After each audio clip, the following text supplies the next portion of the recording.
My name is Richard Lee Peng Boon. Okay? Dick is short for Richard. A lot of people don't know this. They think it's short for penis. Rick, Dick, Ricky, Dicky is all Richard. Okay? That's me. I have been in the music industry for 52 years. Yep. And in a few months, I'm going to be 70 years old. Holy fuck! I don't know how I got here, and I don't know how come I'm still doing music, but I think I wanted to talk today about the music industry because I think this is what we are all in. And this has been a big issue.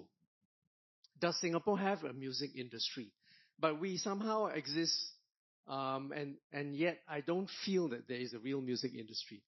So a little bit of history. When I was a kid, the music industry in Singapore in the 60s was fantastic. It was booming. EMI was a big record company that signed all the bands. And the bands were playing everywhere. They were touring. They had concerts, screaming, girls running after them.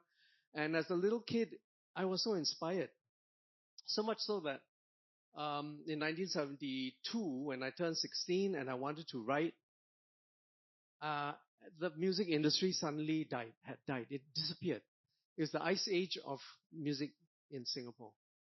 And this is mainly because of a few things. I think one of the factors was National Service came in 1969. So all the bands got drafted. And then the other thing was the law of, like nightclubs had to pay tax. There were a lot of clubs with live music and they had to pay tax. And long hair was not allowed and all that. So that killed the whole industry. So as a teenager coming out writing songs, I was an indie. I was an indie, but I was the only indie in Singapore. I mean, I was the only person writing songs, and I was quite determined to just only perform my own songs. So in secondary 4, I joined a singing group, and we took part in the school talent time. Then we sang covers. But after that, when I started writing, I asked my group, I said, can you sing one of my songs? Can you sing my own songs? They didn't want, so I left the group. And I started joining talent times and all, playing my own songs and not getting anywhere because nobody knew the songs, right? So eventually, just to cut to the chase, one of the talent times I took part in, I was a guest artist and I was playing my songs every week in the rounds, right? So for the final, I decided to write something Singaporean because identity. We all questioned this idea. But for me, I wanted to find my identity as a Singaporean specifically because this was 1972. Singapore was only 7 years old, 6 years old. There was no thought of identity, Singaporean. The word Singaporeanness didn't occur to anyone. But I wanted to know how I could express myself as a Singaporean. Okay, I'm Chinese, I'm Peranakan. So as a Peranakan, I don't speak Chinese. So very colonial. My grandmother had the picture of the Queen on the wall. So I grew up in that very British way. And my mother was Cantonese, my father's Peranakan. So I could speak a little Cantonese and nothing much else of Chinese. So the point is that I only wrote songs in English. So I said, for this competition, I want to make a Singaporean song in 1974. So that was totally unheard of. And so what did I do? I wrote Fried Rice Paradise. the only Singaporean thing that I did. And laugh if you will, but that song, I still sing it now. And it's got Singlish in it. And it still somehow resonates. I think the Singlish doesn't scream at you. But that's the beautiful thing. Yeah is something we say all the time. We don't have to make a point of it. I say la in the song and it just goes by. I mean, people are just comfortable with it. They recognize it. And I think that's the essence. That makes it Singaporean. But at that time when it came out, of course it was a big hit because it was the first time Singlish was put in a song. But what happened was shocking. I released it on my first album called Life Story 1974. And when it came out, the government banned it. Our lovely darling government banned it because of the Singlish. So they felt that it was not it's not good to promote this bad English. So they banned it. But luckily, my supporter was Radio Fusion, radio station, and they were not government stations, so they played it. And that gave me my start. And that's how I started to become a performer after that. Then, of course, I went to the army, I went to MDC and all of that. And years later, so I didn't do much because of army, and then I went to the UK to study.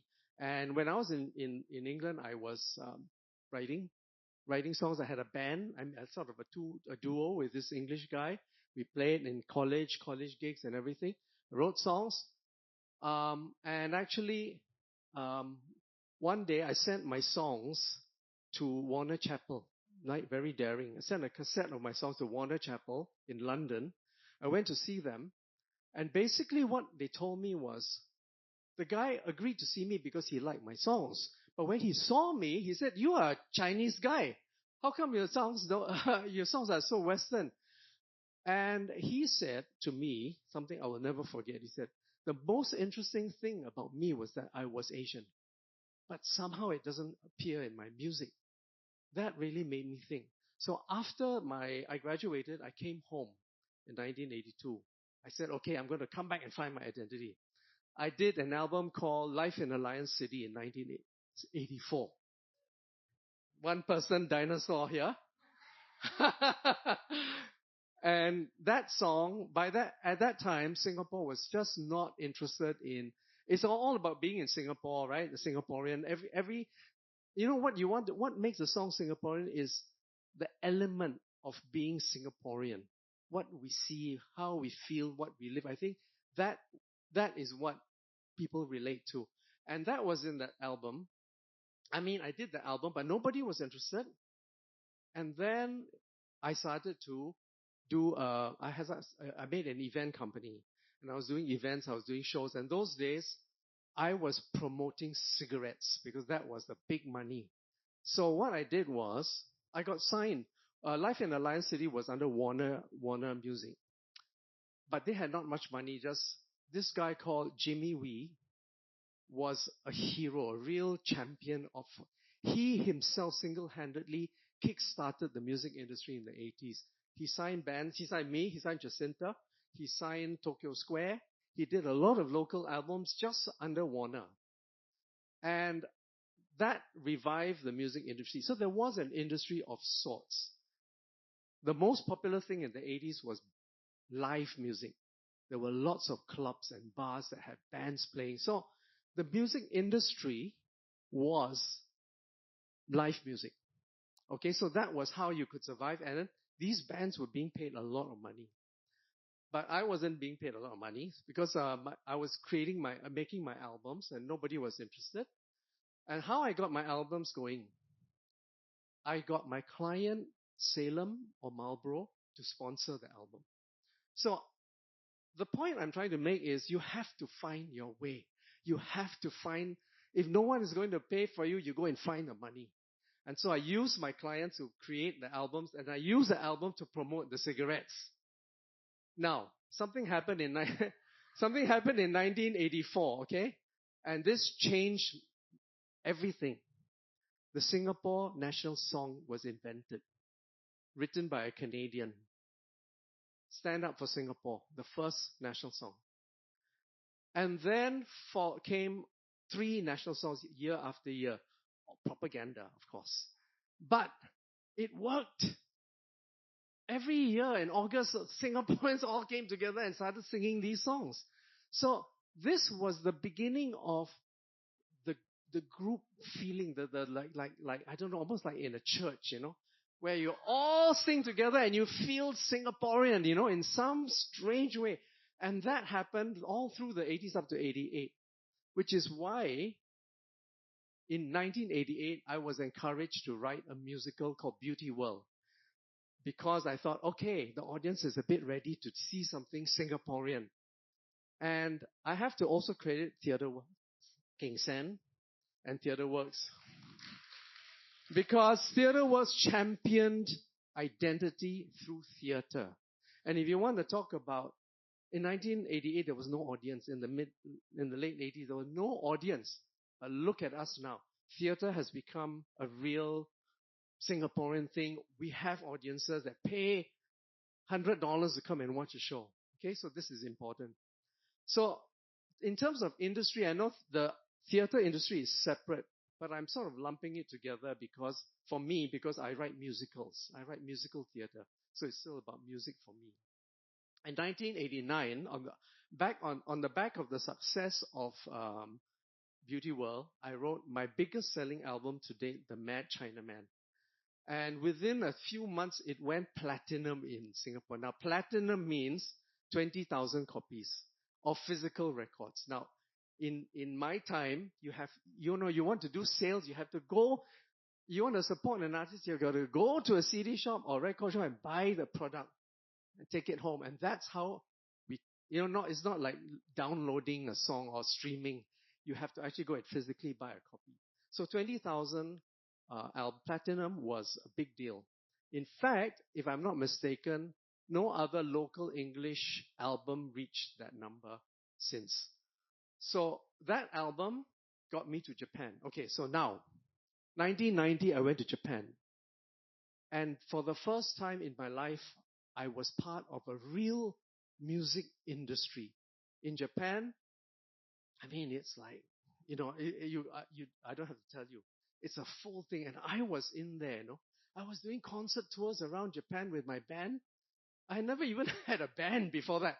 But I had to go and perform. But Jacinta came, backing singer. Ismail, the late Iskandar, played keyboards. I mean, I got all the best local musicians. We went around Japan. And it was a real adventure all through the 90s, the mid-90s, up to 97, I was in Japan and part of a music industry. Now, this is something very, very important. If I had not become a household name in Singapore by 1989, I would not have gone to Japan. I made it here first because the Japanese would not have been interested in me if I was a nobody. I had a platinum album, so that's why they said, "Who is this guy?" And when they heard the music, I was very lucky because of the times. It was the era of world music. And there was African music and Hungarian music, and all of it was being mixed up with Paul Simon was doing all of that. And I come along with an Asian version of it. They had never heard it. When my CD Mad Chinaman was released in Japan, in the CD, in the record shop, they didn't know where to put it. Because is it Asian? Is it what? So my album was in the ethnic music section. The world music, my album was there. Western pop, they also put it there. And then Japanese pop, they also put it there.